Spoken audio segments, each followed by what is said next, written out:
12 अगस्त 1997 का दिन था और सुबह करीब 10 बजे का टाइम था। टे सीरीज़ के मालिक गुलशन कुमार अपनी मरून रंग की कार से मुंबई में मौजूद एक शिव मंदिर में दर्शन के लिए घर से निकले, लेकिन गुलशन कुमार को पता नहीं था कि ये उनकी ज़िंदगी का आखिरी दिन है और उस मंदिर के पास उनके हत्यारे उनके लिए घात लगाए बैठे हैं। कुछ साल पहले ही गुलशन कुमार ने इस मंदिर को रेनोवेट करवाया था। जब भी वो मुंबई में आते थे तो सुबह और शाम इस शिव मंदिर में दर्शन के लिए ज़रूर आते थे। उस दिन भी 3 लोग शिव मंदिर के पास मौजूद शिवा हेयर कटिंग सैलून में बैठकर गुलशन कुमार का इंतज़ार कर रहे थे। अपनी कार को सड़क के पास पार्क कर गुलशन कुमार शिव मंदिर जाने के लिए एक छोटी सी गली में घुसे। हर दिन की तरह करीब 15 मिनट तक पूजा पाठ करने के बाद गुलशन कुमार मंदिर से बाहर निकले। मंदिर से कुछ दूरी पर ही गुलशन कुमार की कार खड़ी थी। गुलशन कुमार अपनी कार के पास पहुंचकर कार का दरवाज़ा खोलने ही वाले थे कि तभी वहां एक आदमी अचानक से आया और उसने गुलशन कुमार की कनपट्टी पर बंदूक सटा दी। गुलशन कुमार ये देखकर घबरा गए और उन्होंने पूछा कि ये क्या कर रहे हो। इस पर उस लंबे बालों वाले आदमी ने गुलशन कुमार से कहा कि तूने यहाँ बहुत पूजा कर ली है, अब बाकी की पूजा ऊपर जाकर करना। इससे पहले कि गुलशन कुमार कुछ समझ पाते, उस हमलावर ने अपनी पिस्तौल का ट्रिगर दबा दिया। वो गोली गुलशन कुमार के माथे को छूते हुए निकल गई। उनकी पूजा की थाली और प्रसाद जमीन पर गिर गया। हमलावरों ने गुलशन कुमार पर गोलियां चलानी शुरू कर दी। पहली 3 गोलियों के बाद गुलशन कुमार जमीन पर गिर गए, लेकिन फिर भी अपनी जान बचाने के लिए गुलशन कुमार रेंगते हुए पास की एक झोपड़ी में घुसने की कोशिश करने लगे। लेकिन उस घबराई हुई औरत ने गुलशन कुमार के सामने ही अपने घर का दरवाज़ा बंद कर लिया। इसी तरह पास की दूसरी झोपड़ी में भी गुलशन कुमार को अंदर नहीं आने दिया। गुलशन कुमार को लहूलुहान देखकर उनका ड्राइवर हमलावरों की तरफ दौड़ा और उसने बंदूकधारियों पर पूजा का कलश फेंक कर मारा, लेकिन हमलावरों ने उसके पैरों पर भी 2 गोलियां मार दी, जिससे वो घायल हो गया। इस बीच गुलशन कुमार लड़खड़ाते और रेंगते हुए पास के एक पब्लिक बाथरूम तक पहुंच गए, लेकिन वहां एक तीसरा हमलावर मौजूद था। अब उसने भी गुलशन कुमार पर गोलियां बरसाना शुरू कर दिया। इस तरह इन तीनों हमलावरों ने गुलशन कुमार के शरीर में कुल 16 गोलियां दाग दीं। गुलशन कुमार बाथरूम की दीवार के सहारे वहीं ज़मीन पर गिर पड़े। तीनों हत्यारों ने गुलशन कुमार की बॉडी को चेक करके ये कंफर्म किया कि गुलशन कुमार मर चुके हैं या नहीं। ये कंफर्म होने पर कि गुलशन कुमार मर चुके हैं, तीनों हत्यारे सड़क की तरफ भाग गए। वो गुलशन कुमार जिन्होंने जीवन में कितने ही भक्ति गीत गाए थे और लाखों लोगों की मदद की थी, जिन्होंने करोड़ों रुपए गरीबों को खाना खिलाने के लिए भंडारों पर खर्च किए, वही गुलशन कुमार एक पब्लिक बाथरूम के सामने मारे गए और कोई उनकी मदद करने को नहीं आया। सब सोच रहे थे कि इतने सीधे और सज्जन आदमी का कौन दुश्मन हो सकता है और किसने गुलशन कुमार की हत्या करवाई है। गुलशन कुमार की हत्या ने पूरे देश को शॉक कर दिया था। इस घटना के बाद मुंबई की सड़कों पर प्रोटेस्ट शुरू हो गए, महाराष्ट्र की शिवसेना और भाजपा की सरकार के ऊपर। इस घटना की वजह से बहुत प्रेशर आ रहा था। ये सब हो ही रहा था कि तभी 19 अगस्त के दिन अंडरवर्ल्ड ने बिल्डर नटवरलाल देसाई को भी गोलियों से भून डाला। मुंबई में पिछले 3 साल में करीब 15 बिल्डर्स के ऐसे ही मर्डर हो चुके थे। ऊपर से high profile Gulshan Kumar murder के 1 हफ्ते के बाद ही अब बिल्डर नटवरलाल देसाई की हत्या ने महाराष्ट्र सरकार और मुंबई पुलिस की जड़ें हिला दी थीं। उस वक्त के मुंबई के पुलिस कमिश्नर S.C. मल्होत्रा को हटा दिया गया और रोनाल्ड हाइसिंथ मेंडोका को मुंबई का नया पुलिस कमिश्नर बनाया गया। इसके कुछ दिन बाद 1 सितंबर 1997 के दिन पुलिस कमिश्नर मेंडोका ने एक प्रेस कॉन्फ्रेंस बुलाई और इस प्रेस कॉन्फ्रेंस में उन्होंने बताया कि गुलशन कुमार की हत्या जिन 3 शूटर्स ने की, उन्हें म्यूज़िक डायरेक्टर नदीम सैफ़ी ने सुपारी देकर भेजा था। ये खबर सबके लिए चौंकाने वाली थी, क्योंकि गुलशन कुमार ने ही नदीम सैफ़ी को अपनी फिल्म आशिकी में काम देकर सुपरस्टार म्यूजिक डायरेक्टर बनाया था। सब हैरान थे कि उन्हीं गुलशन कुमार को नदीम सैफ़ी सुपारी देकर क्यों मरवाएंगे। सबके दिमाग में यही सवाल था कि मुंबई पुलिस आखिर इस कंक्लूजन पर कैसे पहुंची। असल में गुलशन कुमार की हत्या के बाद मुंबई पुलिस ने गुलशन कुमार के परिवार से बात की। परिवार से बात करने पर पुलिस को 2 फ़ोन कॉल्स के बारे में पता चला। ये calls Mumbai underworld gangster Abu Salim ने गुलशन कुमार को की थी। अबू सलीम का कनेक्शन दाऊद इब्राहिम के गैंग से था। दरअसल गुलशन कुमार अपनी हत्या से 1 हफ्ते पहले ही यानी 5 अगस्त को दिल्ली से मुंबई लौटे थे। इसी दिन गुलशन कुमार अपने बिजनेस एसोसिएट शशि गरवारे से मीटिंग के लिए गए थे। शशि गरवारे मीटिंग के लिए थोड़े लेट हो गए थे। गुलशन कुमार उनका इंतज़ार कर रहे थे। तभी गुलशन कुमार के मोबाइल फ़ोन पर अब्बू सलीम का एक कॉल आया। अबू सलीम ने गुलशन कुमार को सीधे गाली दी और पैसों की डिमांड रखी। उस वक्त तो गुलशन कुमार ने अबू सलीम के इस कॉल को इग्नोर कर दिया। लेकिन दिन बाद यानी 3-8 अगस्त के दिन एक बार फिर गुलशन कुमार को अबू सलीम का कॉल आया। उस वक्त गुलशन कुमार अपने घर पर अपने भाई कृष्ण कुमार के साथ बैठे थे। ये बात बाद में कोर्ट को कृष्ण कुमार ने बताई। कृष्ण कुमार ने बताया कि अब्बू सलीम ने गुलशन कुमार को कॉल किया था और इस कॉल के दौरान अब्बू सलीम ने म्यूज़िक डायरेक्टर नदीम सैफ़ी का भी नाम लिया था। अब्बू सलीम ने गुलशन कुमार को कहा कि तुम नदीम के गाने को प्रमोट क्यों नहीं कर रहे हो, तुम्हें इसका भी खामियाजा भुगतना पड़ेगा। अब्बू सलीम ने गुलशन कुमार को धमकी दी कि अब मैं तुझे देख लूँगा, तू अपने अंजाम की तैयारी कर ले। धमकी देकर अब्बू सलीम ने फ़ोन रख दिया। इस कॉल के 3 दिन बाद ही गुलशन कुमार को मार दिया गया। जब अब्बू सलीम ने गुलशन कुमार को धमकी दी उस समय नदीम सैफ़ी लंदन में था और जब गुलशन कुमार की हत्या हुई तब भी वो लंदन में ही मौजूद था। मुंबई पुलिस ने उसे लंदन जाकर वापस लाने की कोशिश की, लेकिन ब्रिटेन के कानून आड़े आ गए। इन कानूनों के तहत वहाँ से नदीम को डिपोर्ट करना पॉसिबल नहीं था। इसके बाद मुंबई पुलिस कमिश्नर मेंडोसा ने एक प्रेस कॉन्फ्रेंस करके इस हत्या में नदीम सैफ़ी की इन्वॉल्वमेंट का खुलासा किया। इस प्रेस कॉन्फ्रेंस में पुलिस ने एक और बड़े राज का खुलासा किया। पुलिस ने बताया कि 12 जून को दुबई में एक सीक्रेट म्यूज़िक नाइट हुई थी। इस पार्टी में बॉलीवुड के कई बड़े सितारे भी शामिल थे। पुलिस का कहना था कि इसी पार्टी में गुलशन कुमार की हत्या की प्लानिंग हुई थी और ये पार्टी किसी और ने नहीं, दाऊद गैंग के ड्रग ट्रैफिकर विक्की गोस्वामी ने दी थी।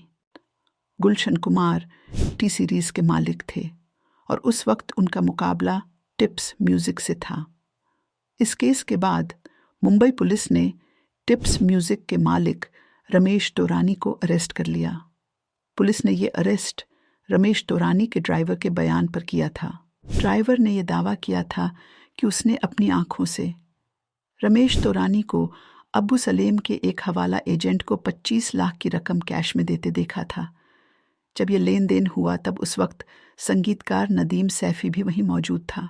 सबके मन में यही सवाल था कि इतना बड़ा बिजनेस टाइकून आखिर क्यों किसी मर्डर की साजिश में शामिल होगा, और वो भी गुलशन कुमार जैसे शख्स के खिलाफ। क्या उनकी आपस में कोई दुश्मनी थी? अब मुंबई पुलिस के सामने 3 नाम थे जिनके तार इस केस से जुड़े नजर आ रहे थे। ये लोग थे music director Nadeem Saifi, Tips music company के मालिक रमेश तोरानी और underworld don Abu Salem. Police का शक था कि इन तीनों ने मिलकर गुलशन कुमार की हत्या करवाई है, लेकिन सवाल था कि इन्होंने ऐसा क्यों किया। इसका जवाब हमें गुलशन कुमार की कामयाबी में मिलता है। गुलशन कुमार दुआ के पिता चंद्रभान दुआ भारत पाक बंटवारे के वक्त पाकिस्तानी पंजाब से दिल्ली आकर बसे थे। दिल्ली में उन्होंने एक छोटी सी जूस की दुकान खोली जहां गुलशन कुमार भी अपने पिता के साथ काम किया करते थे। लेकिन गुलशन का दिल तो म्यूज़िक में बसता था। ये देखकर उनके पिता ने गुलशन के लिए एक छोटी सी म्यूज़िक रिकॉर्ड्स और कैसेट्स की दुकान खोल दी। ये 1970 का दशक था। इस समय भारत की म्यूज़िक इंडस्ट्री पर 2 नाम राज करते थे, GCI gramophone company of India और पॉलीडोर। हम लोग इन्हें सारे गामा और म्यूज़िक इंडिया के नाम से जानते हैं। ये कंपनियां फिल्मों का संगीत बनाती थीं और उसे प्रमोट करती थीं, मगर इन कंपनीज़ की एक बड़ी कमी थी। इनका नेटवर्क सिर्फ बड़े शहरों तक सीमित था। छोटे कस्बों और टाउन में इनका कोई ख़ास असर नहीं था। म्यूज़िक रिकॉर्ड्स महंगे बिकते थे और आम लोग इनको खरीदने की सोचते भी नहीं थे। गुलशन कुमार ने इस गैप को पहचान लिया था और यहीं से शुरू हुआ उनका वो सफ़र जिसने म्यूज़िक इंडस्ट्री की दिशा और दशा दोनों बदल दी। तो जहाँ एक तरफ म्यूज़िक इंडस्ट्री पर इन महंगे LP रिकॉर्ड्स और कैसेट्स बनाने वाली कंपनी का दबदबा था, वहीं दूसरी तरफ गुलशन कुमार नाम का एक आम लड़का इस सिस्टम को पूरी तरह बदलने का सपना देख रहा था। उस दौर में टेप रिकॉर्डर का चलन बढ़ रहा था, लेकिन जो म्यूज़िक कैसेट्स मार्केट में आती थीं वो बेहद महंगी होती थीं। जो कैसेट एक डिस्ट्रीब्यूटर को सिर्फ 19 रुपये की पड़ती थी, वही कैसेट वो बाज़ार में 50 से 60 रुपये तक बेचता था, जिससे ये कैसेट अधिकतर हिंदुस्तानियों की पहुंच से बाहर थी। गुलशन कुमार इस गैप को जानते थे। उन्होंने सोचा कि अगर ये कैसेट्स मैं खुद बनाऊं और सस्ते में बेचूं, तो आम लोगों तक भी ये म्यूज़िक पहुंचाया जा सकता है और इस पूरे मार्केट पर कब्जा किया जा सकता है। और दोस्तों, यहीं से शुरू हुआ सुपर कैसेट्स का सफ़र। गुलशन की एक समस्या थी, वो बड़े बड़े गायकों को अफोर्ड नहीं कर सकते थे। उस समय लता मंगेशकर, किशोर कुमार जैसे दिग्गजों का ज़माना था। गुलशन कुमार ने इस प्रॉब्लम के तोड़ के लिए पायरेसी लॉ के लूप होल्स का इस्तेमाल किया। उन्होंने वही लिरिक्स और वही म्यूज़िक लोकल गायकों से गवाने शुरू कर दिए और ओरिजिनल गानों के कवर सॉन्ग्स बनाने शुरू कर दिए। उस समय इन कवर गानों पर कोई सख्त कॉपीराइट पॉलिसी नहीं थी। गुलशन कुमार उन कैसेट्स पर बहुत छोटे अक्षरों में कवर सॉन्ग लिख देते थे और फिर वो कैसेट्स बाज़ार में धड़ल्ले से बिकती थीं। उस वक्त जहां ओरिजिनल कैसेट 60 रुपये की होती थी, वहीं गुलशन कुमार वही गाने की कॉपी कैसेट सिर्फ 8 रुपये में बेच देते थे। जब भी कोई नई फिल्म या एल्बम रिलीज़ होती थी, गुलशन कुमार तुरंत उसका कवर वर्जन बनवाकर बाज़ार में उतार देते थे और कई बार तो कवर सॉन्ग ही ओरिजिनल से ज़्यादा बिक जाते थे। इन सस्ती कैसेट्स ने गुलशन कुमार और टी सीरीज़ को गांव-गांव, गली-गली तक पहुंचा दिया और लोग उन्हें अब द कैसेट किंग कहने लगे थे। इसके बाद गुलशन कुमार ने भक्ति संगीत बनाने की सोची। गुलशन कुमार खुद शिव और वैष्णो देवी के भक्त थे। उन्होंने सस्ते लोकल गायकों से भजन, आरती और मंत्र रिकॉर्ड करवाए, देवी देवताओं पर आधारित कैसेट्स बनाई। उन्होंने धार्मिक स्थलों की यात्रा की, वहाँ के दर्शन शूट किए और उनकी वीडियो कैसेट्स बनाकर बेचनी शुरू कर दी। यानी धर्म, म्यूज़िक और मार्केटिंग का ऐसा माहौल क्रिएट किया जो पहले कभी किसी ने नहीं देखा था। उनकी इस रणनीति ने गुलशन कुमार को एक साधारण दुकानदार से भारत के सबसे बड़े म्यूज़िक टाइकून में बदल दिया। तो अब गुलशन कुमार एक साधारण आदमी से सिर्फ कैसेट किंग नहीं, बल्कि भक्ति संगीत के बादशाह भी बन चुके थे। गुलशन कुमार के भक्ति गीतों ने उन्हें कवर सॉन्ग से भी ज़्यादा लोकप्रिय बना दिया था। 1976 तक गुलशन कुमार म्यूज़िक इंडस्ट्री में एक जाना माना नाम बन चुके थे। इसके बाद उन्होंने मुंबई की ओर रुख किया। गुलशन कुमार ने कई मंदिर बनवाए और कई पुराने मंदिरों को रेनोवेट भी करवाया। इन्हीं मंदिरों में से एक था अंधेरी वेस्ट के जीत नगर का शिव मंदिर, जिसे गुलशन कुमार ने खुद रेनोवेट करवाया था। बॉलीवुड में गुलशन कुमार को असली ब्रेक 1988 में मिला। इस साल आमिर खान और जूही चावला की फिल्म कयामत से कयामत तक रिलीज़ हुई थी और इस फिल्म के गाने पूरे देश में गूंजने लगे। ये एल्बम उस साल का सबसे ज़्यादा बिकने वाला म्यूज़िक एल्बम बन गया और इसके राइट्स टी सीरीज़ के पास थे। गुलशन कुमार ने अब सिर्फ म्यूज़िक नहीं, बल्कि बॉलीवुड फिल्म प्रोडक्शन में भी कदम रख दिया था। 1990 में गुलशन कुमार महेश भट्ट के साथ आशिकी फिल्म लेकर आए। इस फिल्म ने एक अलग ही इतिहास रच दिया था। इस फिल्म का म्यूज़िक गुलशन कुमार ने अपने टी सीरीज़ लेबल के तहत तैयार कराया और उसका म्यूज़िक ऐसा था जो आज भी लोगों की रूह में बसा है। इन गानों को कंपोज किया था उस वक्त की नई जोड़ी नदीम श्रवण ने। आशिकी के म्यूजिक ने इतना धमाका किया कि टी सीरीज ने 1 करोड़ कैसेट्स बेचने के बाद गिनती बंद कर दी। यानी गुलशन कुमार अब भारत के म्यूजिक मोगुल बन चुके थे और गुलशन की यही कामयाबी कुछ लोगों को चुभने लगी। हर बड़ी फिल्म के म्यूजिक राइट्स अब सिर्फ टी सीरीज के पास होते थे। उसके बाद नंबर आता था सारेगामा, टिप्स और फिर सोनी जैसी कंपनियों का। गुलशन कुमार का कोई मुकाबला नहीं था, लेकिन उनकी इसी कामयाबी ने उनकी मौत का रास्ता भी तैयार कर दिया। 12 अगस्त 1997 की सुबह गुलशन कुमार को निर्दयता से गोलियों से भून दिया गया। सवाल था कि ये किसने किया और क्यों, और इसका जवाब था अब्बू सलेम, नदीम सैफी और अंडरवर्ल्ड का वो साया जो अब बॉलीवुड को कंट्रोल करने पर आमादा था। उन दिनों गुलशन कुमार की कमाई जग जाहिर थी। उन दिनों ये बात भी चर्चा में थी कि गुलशन कुमार हर दिन वैष्णो देवी मंदिर में 1 लाख रुपए का प्रसाद चढ़वाते हैं। इसलिए 1995 से ही गुलशन कुमार को हफ्ता वसूली के कॉल आने लग गए थे और उन्हें कॉल कर रहा था अब्बू सलेम, जो उस वक्त दाऊद का खास आदमी था। जहां बाकी गैंगस्टर मुंबई में ही पले बड़े थे, वहीं सलेम आजमगढ़ यूपी से आया था और मुंबई में अपनी पहचान बनाने के लिए उसने हिंसा को अपना ब्रांड बनाया। 25 साल की उम्र तक वो अंडरवर्ल्ड में काफ़ी ऊपर पहुंच चुका था। अब्बू सलेम ने एक आदमी की हत्या करवाई थी। हत्या के ठीक 13 दिन बाद उसने उस आदमी के घर पर फ़ोन मिलाया। जब फ़ोन उसकी पत्नी ने उठाया तो सलेम ने खुद की पहचान बताते हुए कहा, तेरे पति को मैंने मारा है। ये साफ दिखाता है कि अबू सालिम सिर्फ एक गैंगस्टर नहीं था, बल्कि वो एक साइको क्रिमिनल था जिसे अपने शिकार को दर्द देना पसंद था। अब्बू सलीम ने छोटा शकील, दाऊद, राजन और अरुण गौली से अलग अपनी खुद की देसी गैंग बनाई थी। वो यूपी बिहार से लड़कों को बुलाकर उन्हें हथियार और पैसे देता था। फिर वो उनसे मर्डर करवाकर उन्हें उसी दिन ट्रेन से वापस यूपी बिहार भेज देता था।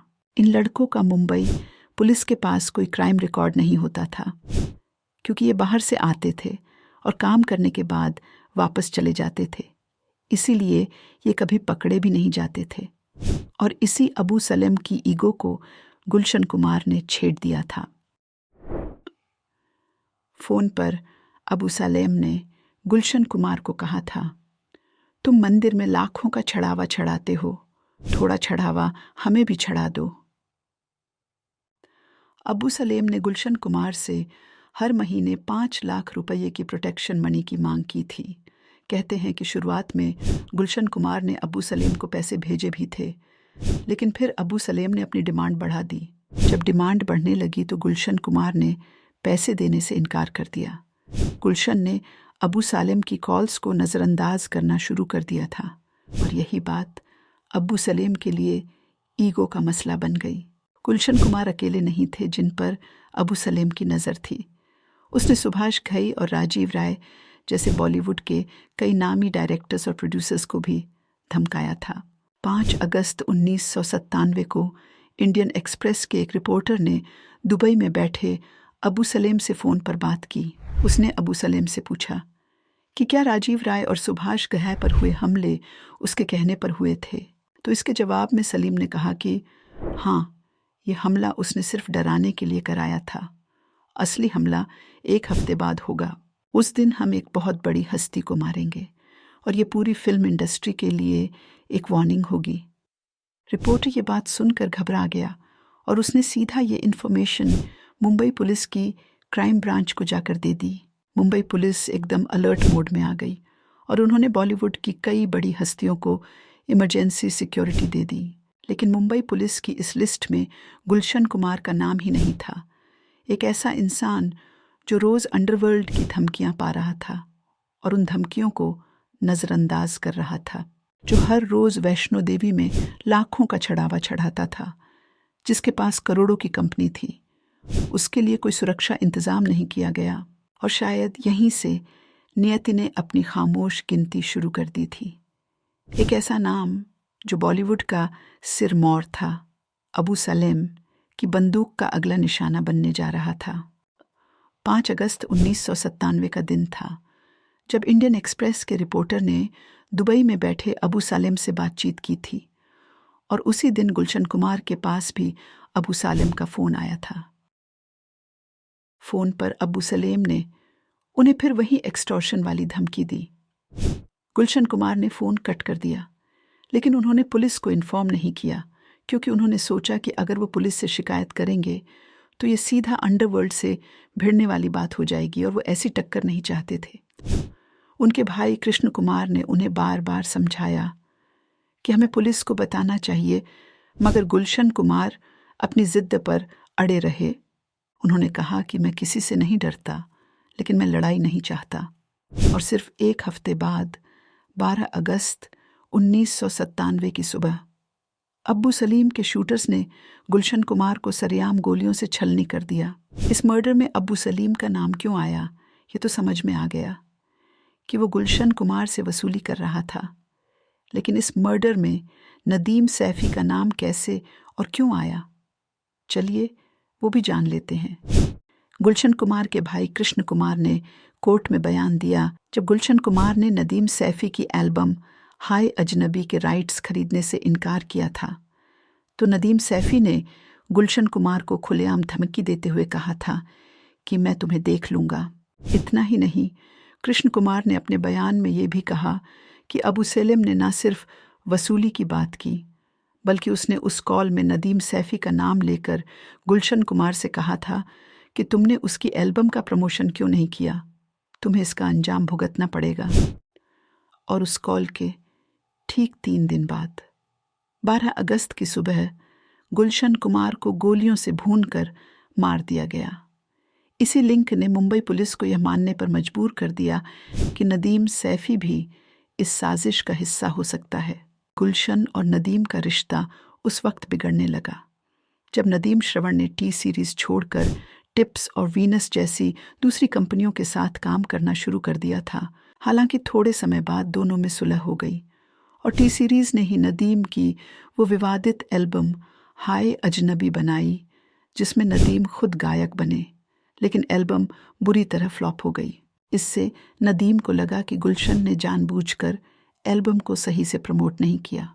नदीम को इस सब में गुलशन कुमार की साजिश लग रही थी। गुलशन कुमार उस वक्त म्यूज़िक इंडस्ट्री में बड़े खेल की तैयारी में थे। उनके एक करीबी ने बताया कि वो उस वक्त पागलों की तरह राइट्स खरीदारी कर रहे थे।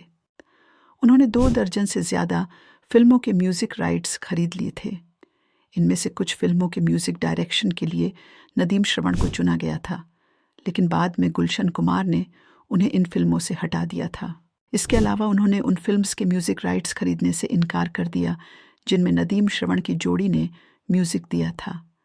ये सब देखकर नदीम की नाराज़गी सिर्फ प्रोफेशनल नहीं रह गई थी, बल्कि अब वो पर्सनल और ख़तरनाक हो चुकी थी।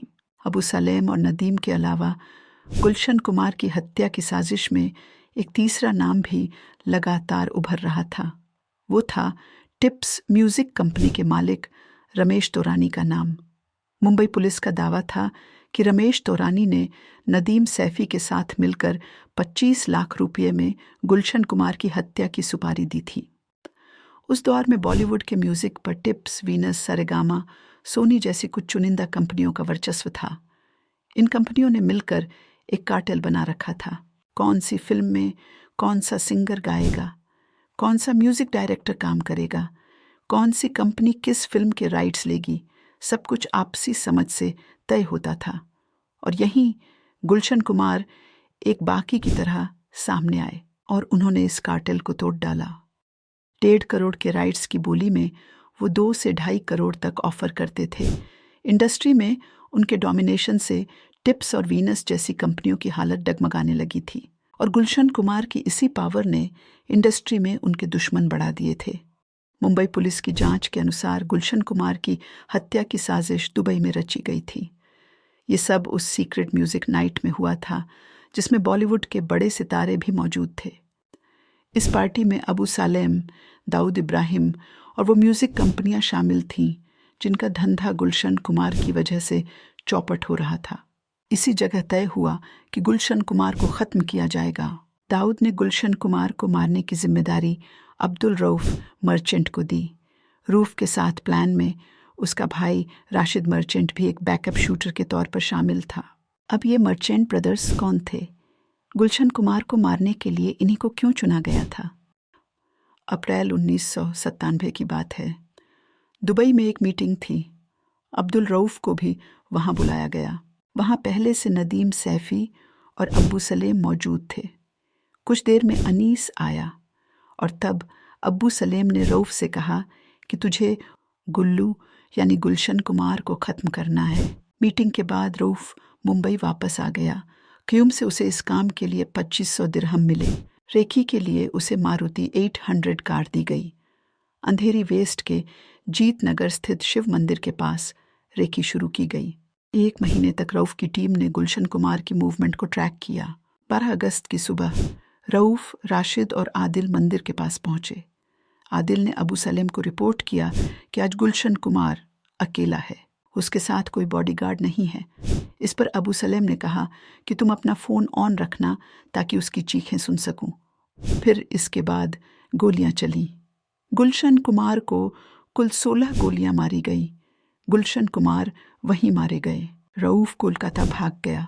फिर वहाँ से वो बांग्लादेश गया और फिर दुबई भाग गया। पुलिस ने कहा कि अरिफ लकड़ावाला ने रमेश तौरानी को अब्बू सलेम और नदीम को पैसे देते देखा था, लेकिन कोर्ट में सिर्फ एक गवाह की गवाही काफ़ी नहीं थी। नदीम सैफ़ी आज भी लंदन में है और अब्बू सलीम को भारत तो लाया गया, लेकिन गुलशन कुमार केस में उसे कोई सज़ा नहीं हुई। आज जब हम टी सीरीज़ को दुनिया की सबसे बड़ी म्यूज़िक कंपनी कहते हैं, तो उसके पीछे गुलशन कुमार की मेहनत और विजन है। एक आदमी जिसने जूस की दुकान से शुरुआत की और म्यूज़िक को इस देश के हर इंसान तक पहुंचा दिया। वो मर तो गए, पर अपनी आवाज़ और विश्वास से हमेशा के लिए अमर हो गए। आपको इस कहानी ने क्या सोचने पर मजबूर किया? क्या वाकई गुलशन कुमार के साथ इंसाफ हुआ या आज भी कहीं कुछ अधूरा है? अपनी राय हमें कमेंट में ज़रूर बताएं। वीडियो अच्छा लगा हो तो लाइक करें और चैनल को सब्सक्राइब करें ताकि हम और भी ऐसी कहानियाँ आपके लिए ला सकें। नमस्कार।